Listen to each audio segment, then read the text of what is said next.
Project વૃદ્ધિ action against હંગરના તાલીમ મોડ્યુલમાં આપ સૌનું સ્વાગત છે. તો ચાલો સૌ પ્રથમ અસરકારક સ્તનપાન કરવા માટે ક્રોસ ક્રેડલ હોલ્ડનું મહત્ત્વ સમજીએ.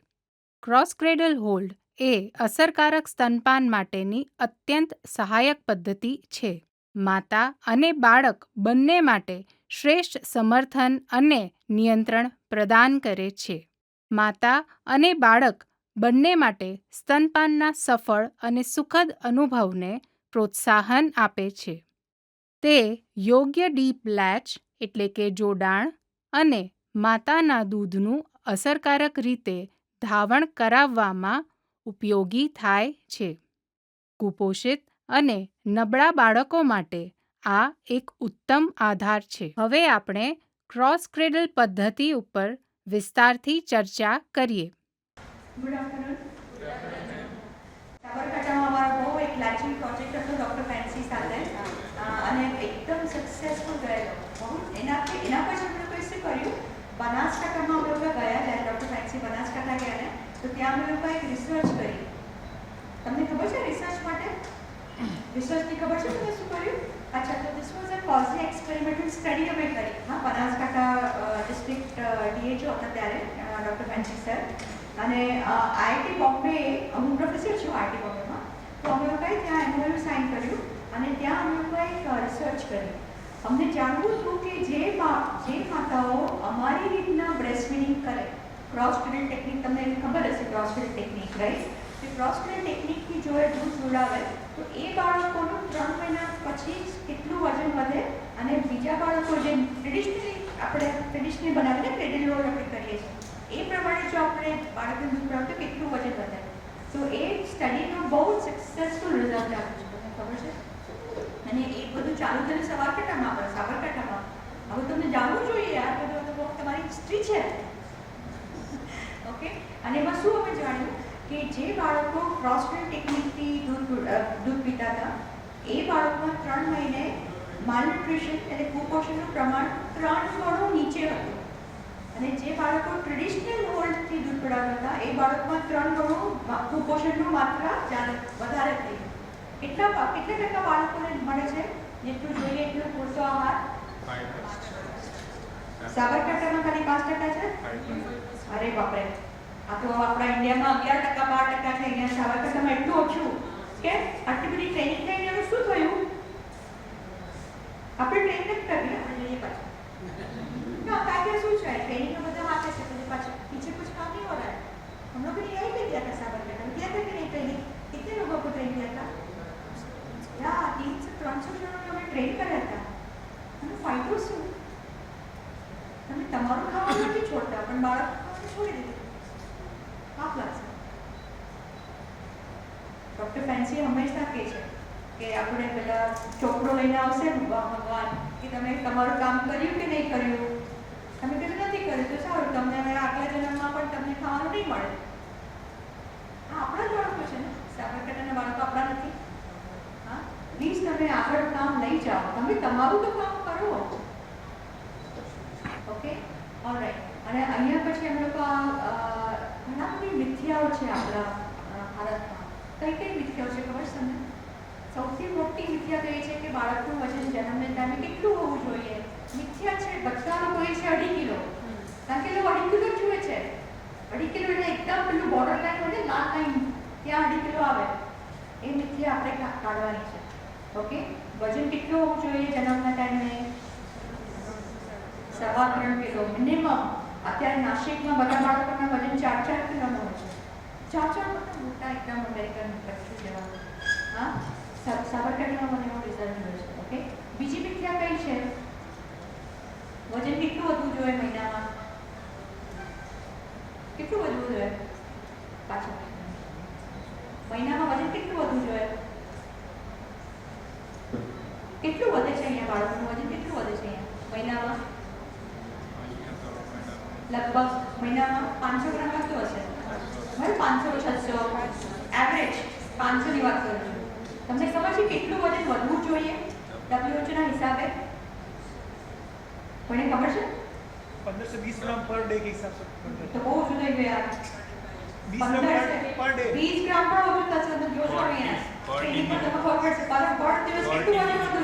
40 મિલીગ્રામ 40 ગ્રામ્સ મિલીગ્રામ ના કરતા 40 ગ્રામ 40 ગ્રામ્સ 40 ગ્રામ એટલે મહિનાનું કેટલું થયું 1200 ગ્રામ જોઈએ 1.2 kg જોઈએ યાર સવા કિલો આપણે દર મહિને બચ્ચાનું વજન વધુ રહે ઓકે અને જો બાળક નાનું જ પેદા થયું એટલે 2.5 કિલોનું હોય તો આરામથી 1.5 કિલો વજન વધે છે અમારા બાળકોના ક્યારે વધશે જ્યારે તમે કામ કરશો ત્યારે ઓકે ખાલી વિચારવાથી નહીં વધે ઓકે અને જ્યારે ડૉક્ટર ફેન્સી હતા ડૉક્ટર ફેન્સીએ ઇનફેક્ટ એમના તો એટલા બધા સક્સેસ સ્ટોરીઝ હું તમને શું કહું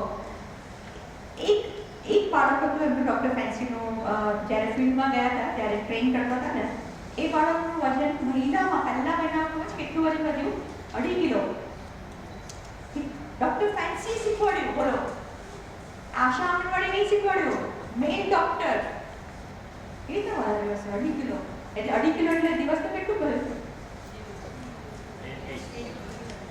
80 ગ્રામ્સ તમે 15 ગ્રામની વાત કરો છો 15 થી 20 ગ્રામ ખોટું છે મિથ્યા છે શીખો ટાર્ગેટ રાખો ટાર્ગેટ ઓકે ટાર્ગેટ રાખો તો જ તમને રિઝલ્ટ મળશે ઓકે સ્તનપાન પહેલાની માતાની તૈયારી અને ક્રોસ ક્રેડલ પકડ માટે પગલા દર પગલા પ્રક્રિયા જગતભરની માતાઓ તેમના બાળકોને વિભિન્ન પ્રકારના પકડને વાપરીને સ્તનપાન કરાવે છે એક માં અને તેના બાળક માટે સ્તનપાન કરવાની સૌથી ઉત્તમ પકડ એ હોય છે કે માં અને બાળક માટે સ્તનપાન એ શરૂથી અંત સુધી આરામદાયક રહે બાળકે માતાના સ્તનથી ઊંડાણથી જોડવામાં સમર્થ હોવું જોઈએ અને પૂરતું દૂધ મેળવે ચાલો એકાદ પકડ જે કે ક્રોસ ક્રેડલ પકડ કહેવાય છે તે વિશે શીખીએ ક્રોસ ક્રેડલ પકડ એ આપેલ સંદર્ભે ઉત્તમ પકડ છે બાળકના શરીરનું પૂર્ણ નિયંત્રણ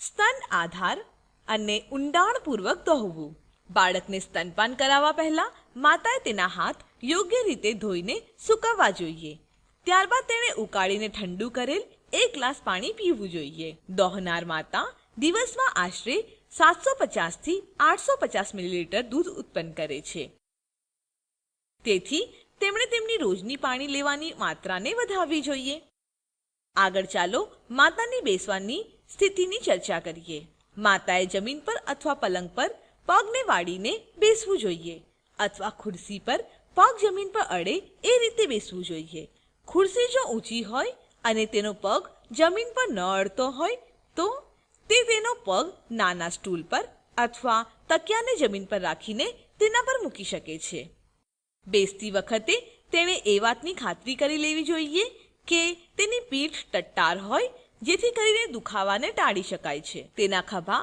આરામદાયક સ્થિતિમાં હોવા જોઈએ અને ઉન્નત કે વળાંકમાં ન હોવા જોઈએ અને આ આરામદાયક સ્થિતિને સંપૂર્ણ સ્તનપાન સત્ર દરમિયાન જાળવી રાખવામાં આવે છે માતાએ જે સ્તનમાંથી બાળકને સ્તનપાન કરાવવું છે તે પરથી વસ્ત્ર નીકાળવું જોઈએ તેણે એ વાતની ખાતરી કરી લેવી જોઈએ કે તેની બ્રા અથવા બ્લાઉઝનું દબાણ સ્તન પર પડવું ન જોઈએ આરામદાયક પકડમાં બેસ્યા બાદ બાળકને માતાની પાસે લાવીએ માતા જે સ્તનથી બાળકને સ્તનપાન કરાવશે તેની વિરુદ્ધ આવેલ હાથ વડે બાળકનું માથું પકડવું જોઈએ બાળકના પગ માતાના તે જ હાથના બગલમાં અટકાવીને રાખવા જોઈએ આ દ્રશ્યમાં દર્શાવેલ માતા તેના જમણા સ્તનથી બાળકને સ્તનપાન કરાવશે તેથી બાળકના પગ તેની ડાબી બાજુની બગલમાં અટકાવવામાં આવ્યા છે તેના બાળકના માથાના નીચેના ભાગને પકડી રાખવા માટે તે તેના ડાબા હાથના અંગૂઠા અને આંગળીઓ વાપરી રહી છે બાળકને ઉચકી રાખવા માટે જો માતાને વધારાનો આધાર જોઈએ છે તો તેના ખોળામાં બાળકના નીચે એક તકિયું રાખી શકે છે યાદ રાખો માતાએ તેની પીઠ ઝુકાવીને સ્તનને બાળક સમક્ષ લાવવું ન જોઈએ આનાથી તેને અસુવિધા થશે અને પીઠનો દુખાવો થશે તેણે હંમેશા તેની પીઠ ટટ્ટાર રાખવી જોઈએ અને બાળકને તેના સ્તન સુધી પહોંચાડવા માટે ઉન્નત કરવું જોઈએ આગળ ચાલો માતાના અંગૂઠા અને આંગળીઓ યોગ્ય પકડ જોઈએ માતાનો અંગૂઠો બાળકના એક કાનની પાછળ હોવો જોઈએ અને બાકીની આંગળીઓ બાળકના બીજા કાનની પાછળ હોવો જોઈએ તેની આંગળીઓ અથવા અંગૂઠાને બાળકના કાનના પાછળથી બાળકના ગળા પર ખસેડવી ન જોઈએ તેનું કાંડું બાળકના ખભાના જોડાણ પર રહેવું જોઈએ. તેણે તેના હાથ વડે બાળકના માથાની પાછળ દબાણ ન આપવું જોઈએ. આનાથી બાળકને સ્તનપાન દરમિયાન આરામ રહેશે. આગળ ચાલો બાળકના શરીરને યોગ્ય સ્થિતિમાં રાખવાનું શીખીએ. બાળકનું પેટ માતાના શરીર સાથે હળવેથી દબાવવું જોઈએ. તેમના શરીર વચ્ચે ઓછું અંતર હોવાથી બાળકને સ્તન સુધી પહોંચવામાં ઓછી મહેનત લાગશે અને તેનાથી બાળકને ઊંડાણપૂર્વક જોડવામાં સરળતા રહેશે. પકડમાં બીજો પોઈન્ટ એ છે કે બાળકના શરીરની ગોઠવણી. આપણે જ્યારે ખાવા જઈએ છીએ ત્યારે આપણું માથું, ગળું અને શરીર હંમેશા સીધી રેખામાં રહે છે. પણ સ્તનપાન વખતે ઘણી માતાઓ દ્વારા ઘણી વખતે બાળકનું માથું એક બાજુએ ઝુકાવવામાં આવે છે. આનાથી બાળક માટે સ્તનપાન કરવું અસુવિધાજનક બને છે. સ્તનપાન કરતી વખતે બાળકનું માથું, ગળું અને શરીર હંમેશા સીધી રેખામાં હોવું જોઈએ. આનાથી દૂધને ગળવામાં બાળકને સરળતા રહે છે. હવે આપણે બાળકની શરીરની સ્થિતિમાં ત્રીજા પોઈન્ટ પર આવીએ છીએ. માતાએ તેના બાળકના પૂર્ણ શરીરને આધાર આપવો જોઈએ. નહીં તો બાળકને સ્તન સાથે ઊંડાણપૂર્વક જોડવામાં ઘણી મહેનત કરવી પડશે. આગળ ચાલો બાળકના નાક અને હડપચીની સ્થિતિ તરફે જોઈએ. બાળકનું નાક નિપ્પલની રેખામાં હોવું જોઈએ અને તેની હડપચી આગળ પડતી અને સ્તનથી અત્યંત નજીક ન હોવી જોઈએ. આનાથી એ વાતની ખાતરી થશે કે બાળક સ્તનપાન વખતે એરિયોલાના નીચેનો ભાગ મોટા પ્રમાણમાં લે છે અને તેથી અસરકારક રીતે દૂધ પીવા માટે નીચેના જબડાનો ઉપયોગ કરશે. કૃપા કરી નોંધ લો, એરિયોલા એ નિપ્પલ ફરતે આવેલ ઘટ્ટ વિસ્તાર છે. હવે જો બાળકની સ્થિતિ યોગ્ય છે તો ચાલો સ્તનને પકડવાનું શીખીએ. તેના બીજા હાથની આંગળીઓનો ઉપયોગ કરીને માતા તેના સ્તનને નીચેથી યુ આકારમાં પકડી રાખવો જોઈએ. આ ચિત્રમાં દર્શાવેલ માતા તેના જમણા સ્તનને પકડવા માટે જમણા હાથનો ઉપયોગ કરશે. અંગૂઠા અને આંગળીઓની યોગ્ય પકડ સમજવા માટે માતાના જમણા સ્તન પર નિપ્પલને ઘડિયાળનું કેન્દ્ર માનીએ. માતાએ આ ઘડિયાળ પર જમણા અંગૂઠાને ઘડિયાળના 9 વાગ્યાની પકડમાં મૂકવો જોઈએ, જ્યારે કે તેની જમણી તર્જની અને વચ્ચેની આંગળી 3 વાગ્યાની પકડમાં હોવી જોઈએ. આંગળીઓ હંમેશા બાળકના હોઠના સમાંતર હોવી જોઈએ. કેમ? ચાલો એક સરળ ઉદાહરણ સમજીએ.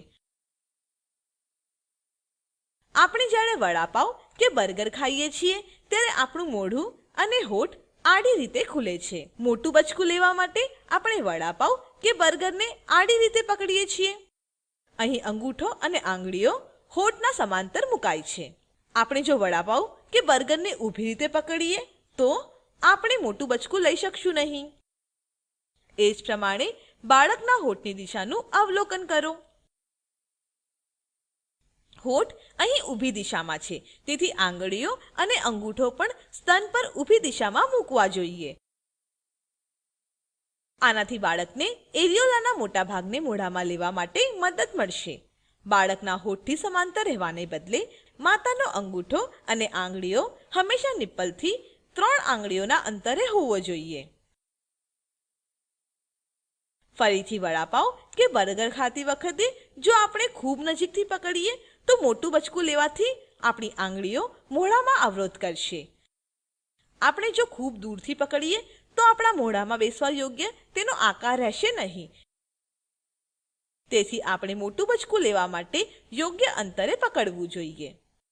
એ જ પ્રમાણે બાળક માટે યોગ્ય અંતર છે નિપ્પલથી 3 આંગળીઓનું અંતર, જેવું કે આ ચિત્રમાં દર્શાવ્યું છે. આ અંતર એ વાતની ખાતરી કરશે કે માતાની આંગળીઓ બાળકને તેના મોઢામાં એરિયોલાનો મોટો ભાગ લેવાથી અટકાવશે નહીં. માતા ફક્ત નિપ્પલને ન દબાવે, જે કે ખૂબ ઓછા પ્રમાણમાં દૂધ આપશે. માતા એરિયોલાના નીચે આવેલ મોટી દૂધવાહિનીને દબાવે, જેથી વધુ દૂધ બહાર નીકળશે અને સ્તનનો આકાર યોગ્ય રહે, જેથી બાળકને ઊંડાણપૂર્વક જોડવામાં મદદ મળે. માતાનો અંગૂઠો સ્તનની એક બાજુએથી નિપ્પલથી 3 આંગળીઓના અંતરે રહે જ્યાં બાળકનું નાક સ્થિત છે, અને તેની 2 આંગળીઓ સ્તનની એ બાજુએથી નિપ્પલની 3 આંગળીઓના અંતરે રહે જ્યાં બાળકની હડપચી સ્થિત છે. ચાલો વડાપાવ કે બર્ગરના ઉદાહરણ પર પાછા આવીએ. વડાપાવ કે બર્ગરને યોગ્ય રીતે પકડ્યા બાદ આપણે મોટું બચકું લેવા માટે હંમેશા તેને દબાવીએ છીએ. એ જ પ્રમાણે માતાએ નીચેથી યુ આકારમાં તેના સ્તનને પકડી રાખીને હળવેથી દબાવવું જોઈએ. આનાથી બાળકને તેના મોઢામાં સ્તનનો મોટો ભાગ લેવામાં મદદ મળશે. પરંતુ યાદ રાખો, માતાએ વી આકારમાં તેના સ્તનને દબાવવું ન જોઈએ. વી આકારમાં દબાવવું સ્તનને ચીમટી ભરશે અને પરિણામ સ્વરૂપ નિપ્પલ દ્વારા સ્તનપાન થશે. સાથે જ યાદ રાખો કે અંગૂઠા અને આંગળીઓ વડે સ્તનનું સરખા પ્રમાણમાં દબાણ હોય. નહીં તો નિપ્પલ કાં તો જમણી તરફ ખસી જશે અથવા તો ડાબી તરફ, અને એનાથી જોડાણ પ્રક્રિયા અપેક્ષા મુજબ રહેશે નહીં. યાદ રાખો, સ્તનને ધકેલીને બાળકના નજીક લાવવા ન જોઈએ. બાળકને હંમેશા સ્તનની નજીક લાવવો. હવે બાળક એ ક્રોસ ક્રેડલ પકડમાં છે અને સ્તનપાન માટે તૈયાર છે. યોગ્ય સ્તન જોડાણની તકનીક સમાન શ્રેણીમાં બીજા અન્ય ટ્યુટોરિયલમાં સમજાવવામાં આવી છે. બાળક એકવાર બરાબરથી જોડાય અને સ્તન જો ખૂબ ભારી ન હોય તો માતાએ તેના હાથને તેના સ્તનથી મુક્ત કરવો જોઈએ અને બાળકને આધાર આપવા માટે તેના હાથને બાળકના નીચેની તરફે મૂકવો જોઈએ. આ સ્થિતિમાં માતાએ તેના બંને હાથ તેના શરીરથી અડાડીને રાખવા જોઈએ. આનાથી સ્તનપાન દરમિયાન તેને આરામદાયક રહેવામાં મદદ મળશે. तो ये तो मेरा पहला पार्ट है. सिर्फ पोजीशनिंग. कितना टाइम लगा सिखाने के लिए?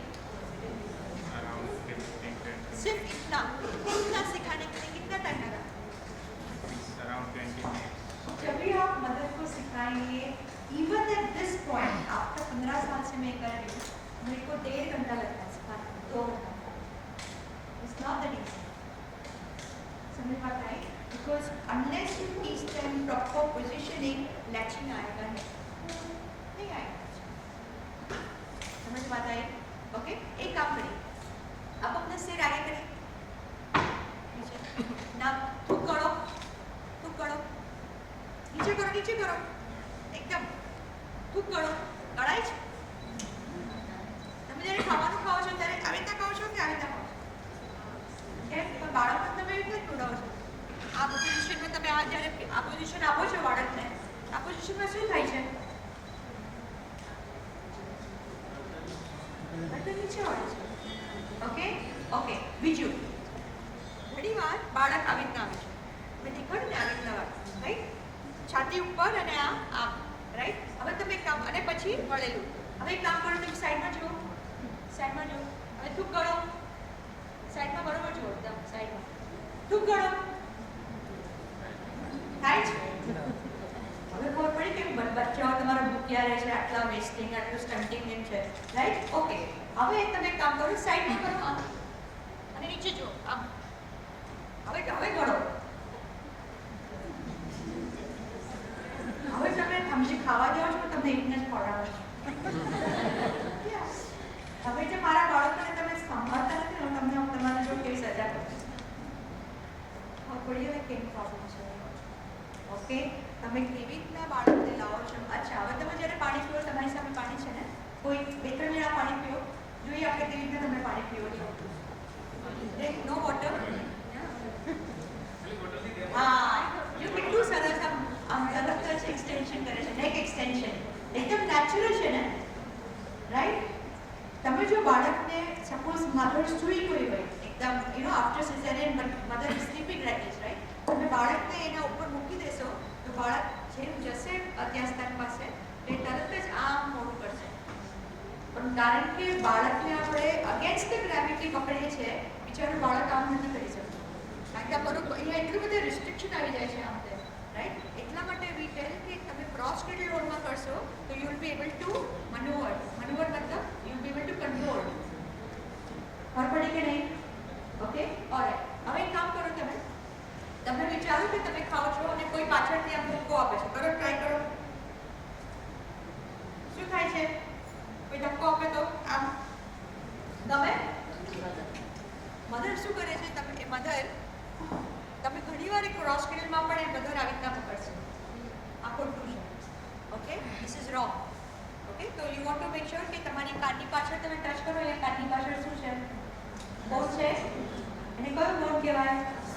mastoid bone. You have to hold the baby in mastoid bone. ત્યાં છે ત્યાં પકડવાનું છે. કારણ કે તમે ત્યાંથી પકડશો તો you will be able to extend on a flex. સમજ વાત આવે કે નહીં? ઓકે. ઓલરાઈટ. હવે તમે બીજો એક વિડિયો છે એમાં ચાર પોઈન્ટ કહી દો. એક ટેબલ પર મને એક પોઈન્ટ કહેશે. આ ટેબલ પર મને કયો એક પોઈન્ટ હતો પોઝિશનિંગનો?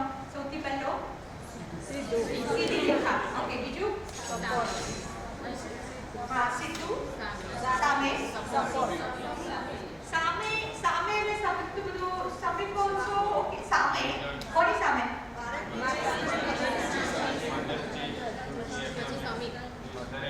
એકદમ નજીકમાં એટલે ચેસ્ટ ટુ ચેસ્ટ રાઈટ. અને ચોથો પોઈન્ટ સપોર્ટ આપી ગયો. ચલો પહેલા તો સીધી રેખા સપોર્ટ એકદમ નજીક સમીપ રાઈટ. ચોથો પોઈન્ટ સૌથી ઇમ્પોર્ટન્ટ. હા ધરતી પાસે તો ઠીક છે પણ તમે બાળકને ક્યાં સુધી લાવશો? અહીંયા સુધી લાવશો, અહીંયા સુધી લાવશો કે અહીંયા સુધી લાવશો? Nasal opening at the level of nipple. Why nasal opening એટલે ભાઈ નેટ કહેવાય.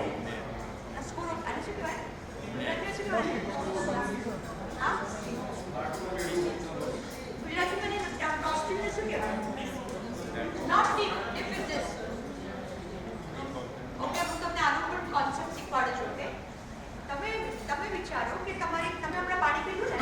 તમે જ્યારે પાણી પીધું તો તમે પાણી આમ પીધું કે તમે પાણી આમ પીધું? એટલે તમારે જ્યારે બોટલ આવી તો બોટલની સામે તમારું શું હતું? નોઝ હતું. નોઝ તો આમ પણ આવ્યું પણ તમે આમ ના પીધું. તમે શું કર્યું? એટલે હવે જે બોટલ હતી એની સામે શું આવ્યું?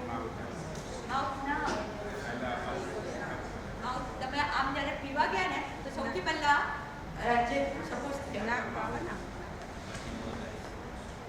શું આવે છે? શું આવે છે? ઢાંકણાની સામે શું આવે છે? નાક તો આવ્યું. લો આ નાક તમે આમ કહો છો.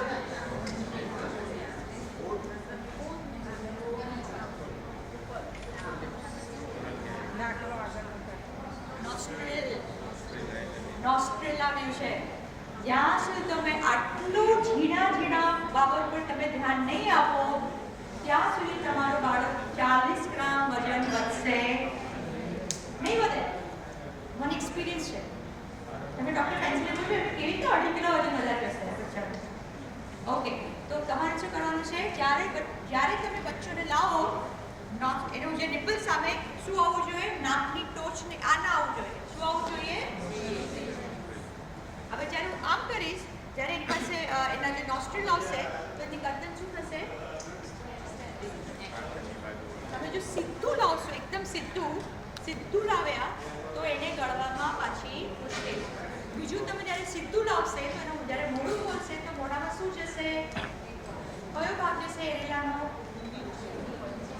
હું જ્યારે સીધું લાવી એકદમ. ઓકે.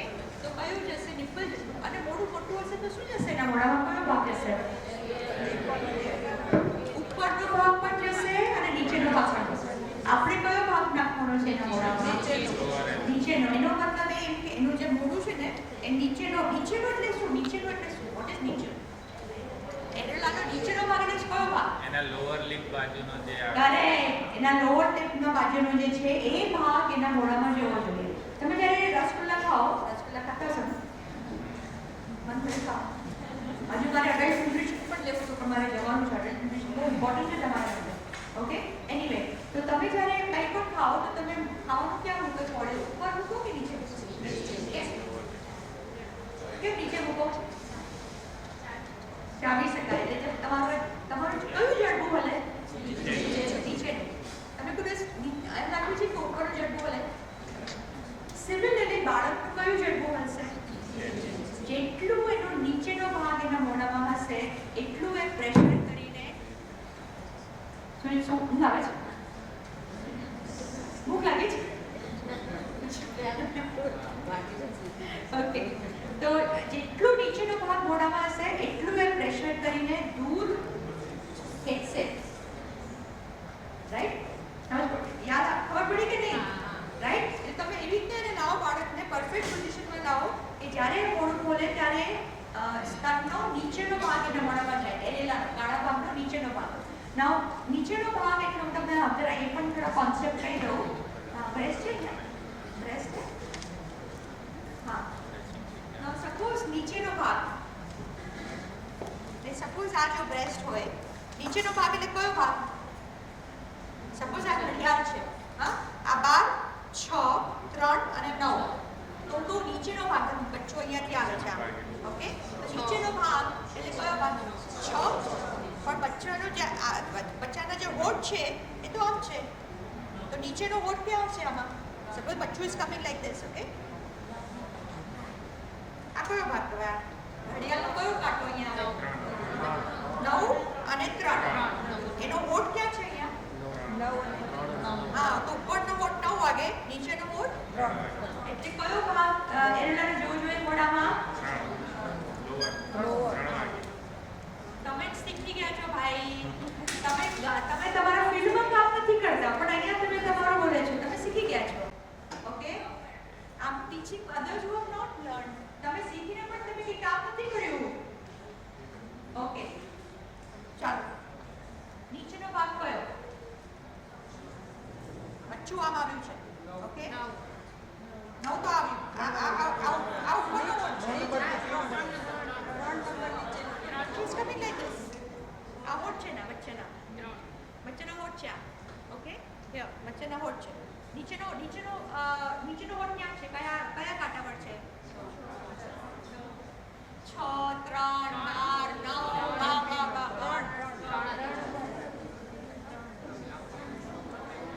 કોન્સેપ્ટ શીખો તમે, કોન્સેપ્ટ.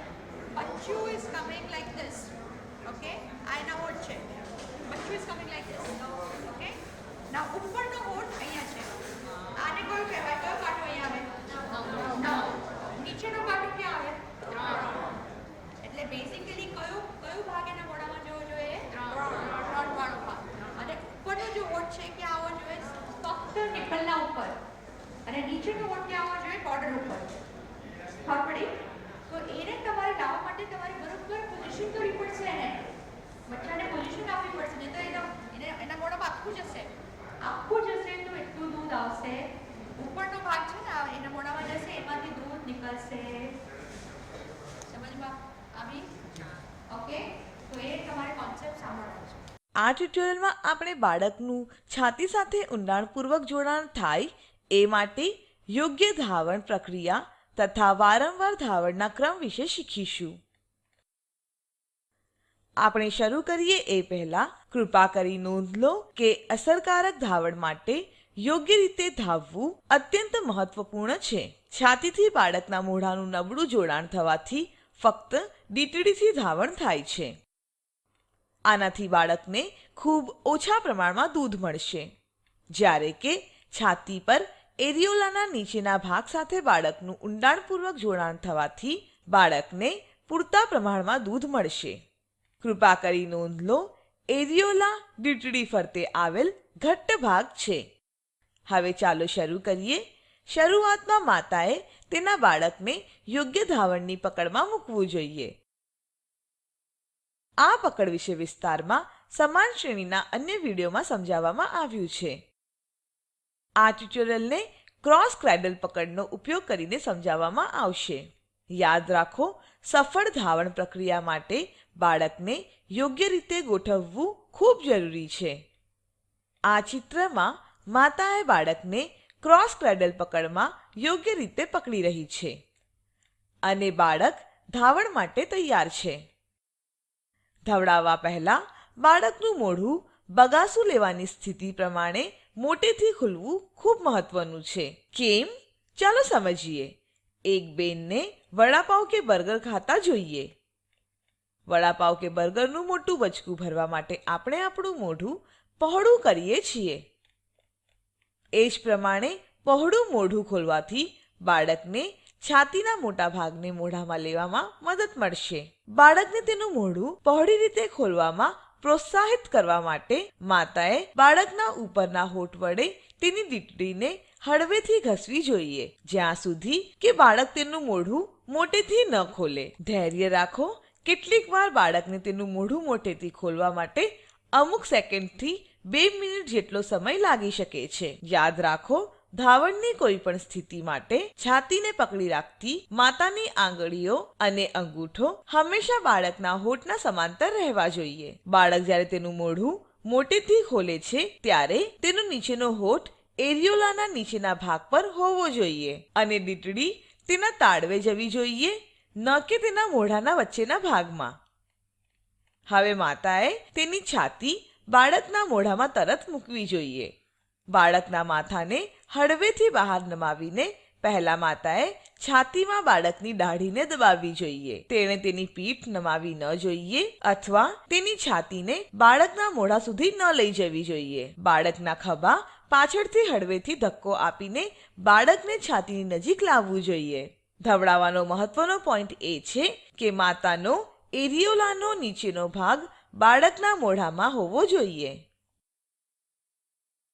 આનાથી બાળકના મોઢામાં એરિયોલાના નીચેનો મોટો ભાગ પહોંચવામાં મદદ મળશે. બાળકે નીચેના હોઠ પાસે આવેલ એરિયોલાના ભાગને જીભ વડે દબાવવું જોઈએ. આનાથી મોટી દૂધની નસો દબાશે અને વધુ પ્રમાણમાં દૂધ બહાર આવશે. આગળના પગલામાં એ તપાસવું કે બાળક છાતીથી ઊંડાણપૂર્વક જોડાયું છે કે નહીં. ઊંડાણપૂર્વક જોડાણની ખાતરી કરવા માટે માતાએ આપેલ સંકેતો બદલ જોવું જોઈએ. બાળકનું મોઢું પહોળી રીતે ખુલેલું છે કે નહીં. બાળકના ઉપરના હોઠ પાસે આવેલ એરિયોલાનો ભાગ નીચેના હોઠ પાસે આવેલ ભાગથી વધારે દેખાવો જોઈએ. બાળકની દાઢી પૂર્ણપણે માતાની છાતીમાં જડાયેલી હોવી જોઈએ. દૂધ ગળતી વખતે બાળકનું જડબું સ્પષ્ટપણે હલનચલન કરવું જોઈએ અને બાળકનો નીચેનો હોઠ બહારની દિશામાં વળેલો હોવો જોઈએ. જો કે સારી રીતે ઊંડાણપૂર્વક જોડાયેલ બાળક મોટાભાગે છાતીમાં છુપાયેલ હોય છે. આવા કિસ્સામાં બાળકના નીચેના હોઠ પાસે આવેલ છાતીને હળવેથી દબાવો અને તપાસ કરો કે બાળકનો નીચેનો હોઠ બહારની દિશામાં વળેલો છે કે નહીં. આગળ બાળકના નાકને જુઓ. બાળકનું નાક જો માતાની છાતીએ દબાયેલું હોય તો માતા બાળકનું માથું હળવેથી બહારની તરફ વાળી શકે છે, જેથી કરીને બાળકની દાઢી છાતીમાં અંદર ધકેલાય અને બાળકનું નાક અને કપાળ છાતીથી દૂર થાય. આવું કરવાથી બાળકનું જોડાણ છાતીથી ઊંડાણપૂર્વક થશે. બાળકના સંપૂર્ણ ચહેરાને છાતીથી દૂર ન કરો. આનાથી દીઠડી દ્વારા ધાવણ થઈ શકે છે. યાદ રાખો, ધવડાવવું માતા માટે આરામદાયક હોવું જોઈએ. તેણે તેની દીઠડી પર ચીમટી ભરાવાનો, ખેંચાણનો કે ઘર્ષણનો અનુભવ થવો ન જોઈએ. ધવડાવવું જો માતા માટે પીડાદાયક હોય તો બાળક કદાચિત સારી રીતે જોડાયેલું નથી. ચાલો નબળા જોડાણનું એકાદ સામાન્ય કારણ જોઈએ. ઘણી માતાઓ પોતાની એરિયોલાને ચીમટી ભરી ફક્ત દીઠડીને બાળકના મોઢાના મધ્યમાં નાખતી હોય છે. અહીં બાળકનું મોઢું પહોળી રીતે ખુલેલું નથી. બાળકનું જોડાણ ફક્ત દીઠડીથી થાય છે. અહીં એરિયોલાનો સમાન ભાગ બાળકના ઉપરના હોઠ અને નીચેના હોઠ પાસે દેખાય છે. બાળકની દાઢી છાતીથી દૂર છે. બાળક ઝડપથી ચૂસે છે. ચૂસતી વખતે બાળકના ગાલમાં ખંજન પડે છે. દૂધ ગળતી વખતે તેનું જડબું સ્પષ્ટપણે હલનચલન કરતું નથી અને બાળકના ઉપરના જડબાના સખત ભાગ વડે દીઠડી દબાઈને ચીમટાઈ જાય છે. આ માતા માટે પીડાદાયક છે અને દીઠડીને કદાચ ઈજા પહોંચી શકે છે. તે ઉપરાંત દીઠડી દ્વારા ધવડાવતી વખતે બાળક એરિયોલાની નીચે આવેલ વિશાળ દૂધની નસોમાંથી દૂધ મેળવી શકતું નથી. તેથી બાળકને પૂરતું દૂધ મળતું નથી. બાળક એ જો ફક્ત દીઠડીથી ધાવે તો માતાએ બાળકના મોઢાના ખૂણામાં જડબા વચ્ચે સાફ આંગળી મૂકીને બાળકનું તેની દીઠડી પર ખેંચાણ હળવું કરીને છાતીથી અલગ કરવું જોઈએ. ત્યારબાદ સારા ધાવણની ખાતરી માટે તેણે બાળકનું તે જ છાતી પર ફરીથી જોડાણ કરવું જોઈએ. યોગ્ય ધવડાવ્યા પછી માતાએ એ વાતની ખાતરી કરી લેવી જોઈએ કે બાળકને પહેલાનું અને પછીનું દૂધ બંને પર્યાપ્ત રૂપે મળે. પહેલાનું દૂધ એ પાણી જેવું દૂધ હોય છે, જે છાતીના આગળના ભાગમાં સંગ્રહાયેલું હોય છે, જે પાણી અને પ્રોટીનથી બનેલું હોય છે. તે બાળકની વૃદ્ધિ માટે અને બાળકને મજબૂત બનાવવા માટે જરૂરી છે. પછીનું દૂધ એક ઘટ્ટ દૂધ હોય છે, જે છાતીના પાછલા ભાગમાં સંગ્રહાયેલું હોય છે, જે મુખ્યત્વે ચરબીયુક્ત હોય છે. તે બાળકની બુદ્ધિના વિકાસ માટે અને વજન વધારવા માટે જરૂરી છે. બાળકને પહેલા અને પછીનું દૂધ મળી રહે એની ખાતરી માટે માતાએ બીજી છાતીથી ધવડાવવા પહેલા બાળકને પહેલી છાતીથી પૂર્ણપણે ધવડાવવું જોઈએ. તેણે એક છાતીથી બાળકને પૂર્ણપણે ધવડાવ્યું છે કે નહીં એની ખાતરી કરવા માટે માતાએ તે છાતીમાંથી પોતાના હાથ વડે દબાવીને દૂધ કાઢવું જોઈએ. છાતીમાંથી જો પાતળું પાણીદાર દૂધ આવે તો, અથવા જો દબાવવાથી પાછળથી ઘટ્ટ દૂધનો સારો પ્રવાહ આવે તો માતાએ તેના બાળકનું એ જ છાતીથી ફરી જોડાણ કરવું જોઈએ. જ્યારે હાથ વડે દબાવવાથી ઘટ્ટ દૂધનો પ્રવાહ પ્રમાણમાં ઓછું ટીપે ટીપે આવે તો તેનો અર્થ એ છે કે માતાએ તે છાતીથી બાળકને પૂર્ણપણે ધવડાવી દીધું છે. પરંતુ બીજી છાતીથી ધવડાવવા પહેલા માતાએ બાળકને ઓળકાર લેવા પ્રોત્સાહિત કરવું જોઈએ, જે માટે બાળકને તેના ખોળામાં બેસાડવું જોઈએ. ત્યારબાદ હળવેથી બાળકના ધડને આગળની તરફ નમાવવું જોઈએ અને તેના હાથ વડે બાળકના જડબાને દબાવવું જોઈએ. બાળકે 2 થી 3 મિનિટમાં ઓળકાર લેવું જોઈએ. જો આગળ 5 મિનિટ સુધી ઓળકાર ન આવે તો તેનો અર્થ એ થાય છે કે બાળકનું છાતી સાથે જોડાણ ખૂબ સરસ હતું. ધવડાવતી વખતે બાળકે વધારાની હવા તેના પેટમાં લીધી નથી. હવે માતાએ તેની બીજી છાતી વડે બાળકને ધવડાવવું જોઈએ. બાળકનું પેટ જો ભરેલું હોય તો તે કદાચિત બીજી છાતીથી ધાવશે નહીં, પરંતુ માતાએ બાળકને ધવડાવવા માટે હંમેશા બીજી છાતી પણ આપવી જોઈએ. અંતિમ નિર્ણય તે બાળક પર છોડવો જોઈએ. ધાવતી વખતે બાળક જો સૂઈ જાય છે તો માતાએ બાળકને જગાડવું જોઈએ. તે માટે બાળકના પગના તળિયે નરમાશથી ટપોરવું જોઈએ અથવા બાળકની પીઠ પર હળવેથી ગલીપચી કરવી જોઈએ, અથવા ઓળકાર માટે દર્શાવેલ સ્થિતિમાં બાળકને બેસાડવું જોઈએ. યોગ્ય પ્રક્રિયા સાથે સાથે વારે વારે ધવડાવવાનો ક્રમ પણ મહત્વનો છે. માતાએ તેના બાળકને 24 કલાકમાં આશરે 12 વખત ધવડાવવું જોઈએ. તેમાંથી તેણે લગભગ 2 થી 3 વખત રાત્રિ દરમિયાન ધવડાવવું જોઈએ. બાળકને ધવડાવતા પહેલા માતાએ બાળકની ભૂખના સંકેતો બદલ જોવું જોઈએ, જેમ કે હલનચલન કરવું, મોઢું ખોલવું, માથું નમાવવું, તેના હાથને મોઢા સુધી લઈ જવો, આંગળીઓ ચૂસવી અને શરીરનું આળસ લેવું.